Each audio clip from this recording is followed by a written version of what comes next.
snobby teachers, these lectures to giant groups of people like what I'm doing right now. There's the practical training over here in this other world, the stuff that we do every day, right, where we sit down one-on-one and we mostly have self-paced learning that we're doing. It's very practical, though, and meaningful and directly applicable. And as I have been thinking about this, I realized that I had kind of an error in the way that I divided up these ideas in my mind for a really long time.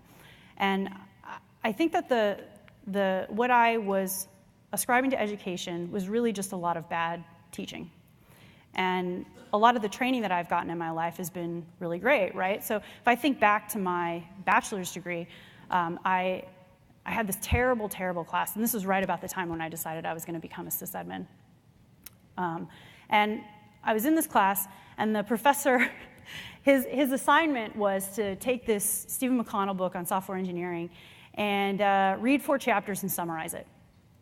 And that's what we did week after week. And any of you who have gone to grad school might be familiar with this style of teaching. Just hand you the book and you got to read it and summarize it. And anyway, so I'm like sitting here and I'm looking at that and just thinking, this is ridiculous. This is the most boring thing ever. I hate this.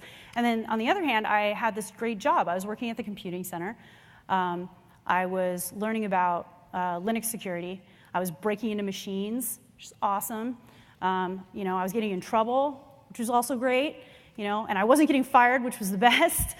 And, I was able to learn really interesting skills, apply them right away, and then get feedback, if I did something right, more when I did something wrong. But anyway, that was a fantastic experience. I was like, oh man, I want to do this for the rest of my life. I don't want to summarize friggin' books and read stupid stuff I don't care about, But really, like what was going on there, like I said, is just terrible teaching. I don't know how many of you here have heard of Bloom's taxonomy.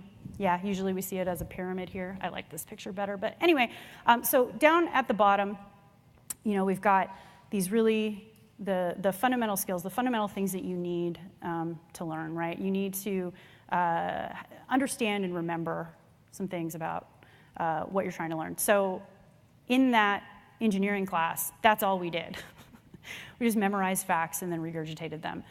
We never got to that creating and evaluating stage that I had every day in my job. Like, it was such a great learning environment.